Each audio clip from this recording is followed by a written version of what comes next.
नमस्ते बच्चों, कक्षा 7 विषय गणित और प्रश्नावली अपनी 7वीं चल रही है। सर्वांग समता, इसके बारे में अपने क्वेश्चन उत्तर चेक करते हैं। तो देखो 7वें टेक का पहला क्वेश्चन क्या दे रखा है कि दो रेखाखंड सर्वांग सम होते हैं यदि कि कोई भी दो रेखाखंड दे रखे हैं वो सर्वांग सम है। तो क्या होगा, वो सर्वांग सम तब होंगे जब उनकी जो लंबाई है दोनों की वो क्या होगी, समान होगी। उनकी लंबाई समान होगी तो दोनों रेखाखंड क्या होंगे, सर्वांग सम होंगे।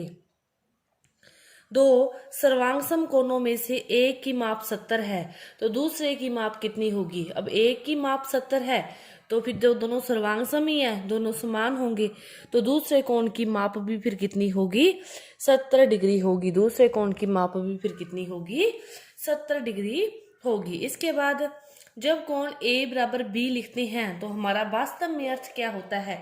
जब अपने कोण A बराबर कोण B लिखते हैं तब हमारा वास्तव में अर्थ होता है कि जो वैल्यू है A की वो बराबर है वैल्यू B की। कि ये 60 है तो ये भी कितना 60, ये 70 है तो ये भी कितना 70, मतलब दोनों की वैल्यू क्या होगी, है समान है। इसका अर्थ ये होता है।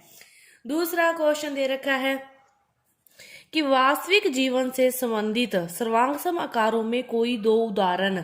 तो बहुत सारी चीजों के आप उदाहरण दे सकते हो कि एक ही साइज की दो चूड़ियां, दो फुटबॉल, एक ही साइज के दो श्यामपट, बहुत सारे उदाहरण आप इसके अंदर दे सकते हो। तो ये क्वेश्चन आप समय कर सकते हो आसानी से। इसके बाद देखो, यदि सुमेलन ABC और FED है और ABC सर्वांग सम है FED, तो देखो जो ABC त्रिभुज है वो क्या है, सर्वांग सम है त्रिभुज FED के। इसका कि जो A है वो किसके बराबर है, F के, कि कोण A बराबर होगा किसके, कोण F के। दूसरा पार्ट दूसरे पार्ट के, कोण B बराबर होगा कोण E के। तीसरा पार्ट तीसरे पार्ट के, कि कोण C बराबर होगा कोण D के। कोण A बराबर कोण F, कोण B बराबर कोण E, कोण C बराबर कोण D। ये तो थे कोण। इसी तरह भुजाएं देखनी है तो पहली दो, तो इधर से भी पहली दो, कि AB बराबर होगी FE के। लास्ट वाली दो तो इधर से भी लास्ट वाली दो, BC बराबर होगी ED के। पहली और लास्ट लिखेंगे, इधर से भी पहली और लास्ट, AC बराबर होगी FD के। मतलब जो लेंगे सेम, इधर का पहला तो इधर का पहला, इधर का दूसरा तो इधर का भी दूसरा। सर्वांग सम में ये चीज ही समझने योग्य है। इसके बाद देखो चौथा क्वेश्चन कि जो त्रिभुज है DEF वो BCA के क्या है, समान है, सर्वांग सम है। तो आपको ये भाग लिखनी है, मतलब DEF के तो भाग दे रखे हैं, इसके बराबर BCA के भाग कौन से आएंगे। अब यहां से देखो त्रिभुज दे रखा है DEF, सर्वांग सम है त्रिभुज BCA के। तो कोण D किसके बराबर होगा, कोण B के।